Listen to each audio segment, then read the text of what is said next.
साथ इस समय जुड़ रहे हैं केंद्रीय मंत्री पीयूष गोयल। सीधा हम उनका रुख कर सकते हैं। पीयूष जी, आपका अभिनंदन है 70वें स्वतंत्रता दिवस की। देश को और आपको भी बहुत बहुत शुभकामनाएं। अभिनंदन। पीयूष जी, प्रधानमंत्री देश के ऐसे पहले गैर कांग्रेसी प्रधानमंत्री बन गए हैं जिन्होंने लगातार 10 बार लाल किले से अपना संबोधन किया है और उन्होंने यह भी दावा कर दिया है कि अगली बार ही मैं करूंगा। तो इसको मैं कॉन्फिडेंस समझूं, ओवर कॉन्फिडेंस समझूं, क्या समझूं? इसको असलियत समझिए। ये देश की जनता की भावना है।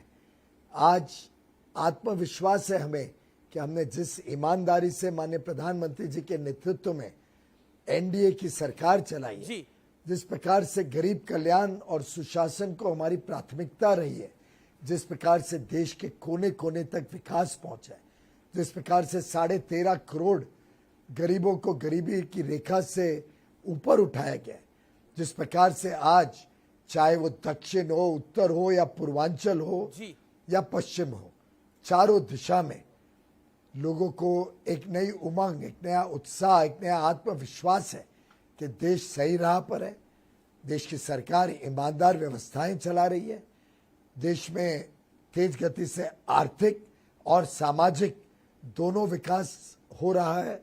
जिस प्रकार से पूरे देश में समावेशी विकास लोगों के जीवन को बदल रहा है, इसका आत्मविश्वास, जनता का प्रेम और आगे के लिए जो एक नई विजन लेके, एक बहुत बड़ा एजेंडा लेके प्रधानमंत्री मोदी जी निकले हैं, उनको अवश्य भारत की जनता का आशीर्वाद, प्यार और स्नेह आगे भी मिलता रहेगा। मल्लिकार्जुन खड़गे कांग्रेस पार्टी के प्रेसिडेंट है। वो कहते हैं कि प्रधानमंत्री मोदी दावा तो कर रहे हैं कि वो अगले साल तिरंगा फहराएंगे, लेकिन वो लाल किला नहीं होगा, उनका घर होगा। मुझे लगता है माननीय खड़गे जी कांग्रेस के अध्यक्ष हैं, लेकिन अब वो बहुत ही नकारात्मक सोच में ही पड़े रहते हैं। गांधी परिवार की सोच अब शायद उनमें भी पूरी तरीके से स्थापित हो गई है। कांग्रेस और ये जो घमंडिया गठबंधन है इसको ये पचा नहीं पा रहे हैं। ये अभी तक के एक गरीब परिवार में जन्मा, साधारण परिवार से आने वाला व्यक्ति, जमीन से जुड़ा व्यक्ति, जो कोई बड़े परिवार से नहीं है, जिसकी कोई बहुत बड़ी अमीर इतिहास नहीं है, ऐसे गरीब व्यक्ति, सामान्य परिवार का व्यक्ति, पिछड़े समाज से आने वाला व्यक्ति देश में इतना आमूल चूल परिवर्तन कर सकता है, देश में इतना बड़ा बदलाव ला सकता है। जो रिफॉर्म, परफॉर्म और ट्रांसफॉर्म की मंत्र को लेके माननीय प्रधानमंत्री जी ने एक ईमानदार सरकार देश को गत 9 वर्ष में दी है, जिस प्रकार से प्रधानमंत्री जी ने पूरा कण कण और क्षण क्षण गरीबों की सेवा में लगा दिया, जिस प्रकार से समस्याओं की जड़ में जाके प्रधानमंत्री जी ने देश को एक विकसित देश बनाने की राह पे तेज गति से आगे काम किया है। मुझे लगता है ये परिवारवादी और वंशवादी पार्टियों को समझना और इन नेताओं को समझना बड़ा मुश्किल है, पचाना तो असंभव है। जी, मेरा अगला सवाल है कि संसद का सत्र हो या फिर इंडिपेंडेंस डे की सेलिब्रेशंस, विपक्ष आपके साथ क्यों नहीं आ पाता? आप क्यों नहीं समझा पाते?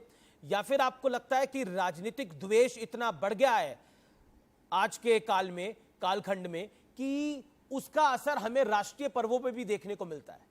इसका जिम्मेदार कौन है? और ये सवाल जो है मैं अपनी दिल की गहराइयों से आपसे पूछ रहा हूं, क्योंकि कुछ चीजें होती हैं जिसमें नॉन पार्टिजन होना पड़ता है। ये तो देश की आजादी का पर्व है। आमिष जी, मैं आपकी बात से 100% सहमत हूं। हम बार बार ये दृश्य देख रहे हैं, चाहे वो आज का आजादी का इतना महत्वपूर्ण पर्व हो या वो भारत मंडपम का उद्घाटन हो, जो एक प्रकार से देश की शान है, और हमारा भारत का G20 प्रेसिडेंसी वहां पे होने वाली है, और या वो पार्लियामेंट के लगातार अब 3 सत्र हो गए जो कांग्रेस और उनके मित्र दलों के इस घमंडिया गठबंधन के नकारात्मक सोच और रवैये के कारण लगातार डिस्टर्ब हो रहे हैं। अब इनकी जो सोच है, इनकी काम करने का ढंग है, झूठे बिना कोई आधार के झूठे इल्जाम लगाना, गलत लोगों को भ्रमित करने के वक्तव्य देना, और पूरे समय सदन की कार्रवाई ना चलने देना, ये एक प्रकार से इनका एक रोजमर्रा का काम हो गया।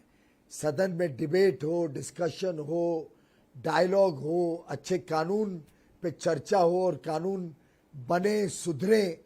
आपने देखा पिछली बार तो बजट पे भी इन्होंने ठीक से चर्चा नहीं होने दी। राष्ट्रपति महोदय के भी पूरे उद्बोधन को उन्होंने चर्चा ठीक से होने नहीं दी, और प्रधानमंत्री जी जब जवाब दे रहे थे तो इतना शोर शराबा किया, डिस्टर्ब किया। तो इनकी जो सोच है ये एक विफलता की निशानी है, और जनता भी त्रस्त है, जनता भी परेशान है। और जैसे आपने दिल की गहराइयों से पूछा, मैं समझता हूं आज 140 करोड़ के देशवासियों के दिल में एक चोट पहुंची है, क्योंकि ये प्रधानमंत्री मोदी या मोदी जी के सरकार का अपमान नहीं है, 140 करोड़ देशवासियों का अपमान किया है आज कांग्रेस, गांधी परिवार और खड़गे जी ने। ये देश की सेना का अपमान किया है आज के पर्व में भाग नहीं लेने से। और कारण बताते हुए क्या कहा गया, मुझे ऐसा एक पिछले चैनल में बताया गया, कारण ये बताया कि अरे बड़ा सुबह सुबह उठना पड़ता है, पहले जाना पड़ता है, ये टाइम वेस्ट लगता है उनको। और ये सोच ही मैं समझता हूं देश का दुर्भाग्य है कि ऐसी सोच के लोग आज इतने बड़े बड़े उच्च पद पे बैठे हुए। जी, मेरा अगला सवाल आपसे ये है पीयूष जी, जो कि बहुत महत्वपूर्ण सवाल है। क्या आपको लगता है कि जो प्रधानमंत्री ने वंशवाद की बात करी, भ्रष्टाचार की बात करी, कहीं ना कहीं इसको पॉलिटिकल लाइन समझा जा रहा है, 2024 के चुनाव की का भाषण कहा जा रहा है? अमित जी, माने प्रधानमंत्री जी को 2024 का भाषण देने के लिए कोई आज स्वतंत्रता दिवस का पर्व की जरूरत नहीं थी। वो तो लगातार देश की जनता के साथ संवाद करते हैं, देश की जनता के बीच में रहते हैं। लेकिन वो एक चेतावनी दे रहे थे कि जब एक तरफ तो देश तेज गति से दौड़ रहा है, एक तरफ तो देश की आशाएं, अपेक्षाएं बड़ी हैं, we have large ambitions in this country. दूसरी तरफ ये नकारात्मक सोच देश को पीछे खींच रही है। तो वो एक चेतावनी दे रहे थे कि ऐसे सोच रखने वाले लोग जो सिर्फ एक परिवार के विशेषताओं में ही अपनी पूरी आस्था रखते हैं, जो एक सिर्फ परिवार के पीछे ही भागते हैं, ये वंशवाद की जो सोच है, ये जो भ्रष्टाचार की सोच इस घमंडिया गठबंधन, इस यूपीए के नए स्वरूप में देखने को मिलती है, वो सिर्फ चेतावनी दे रहे थे देशवासियों को कि इनके बहकावे में ना आए, इनकी नकारात्मक सोच उनको प्रभावित ना करे।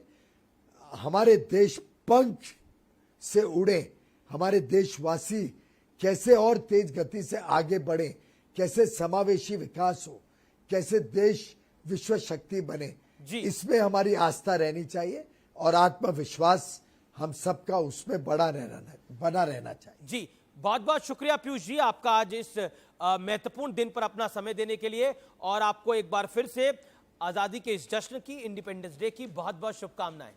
और इस समय हमारे साथ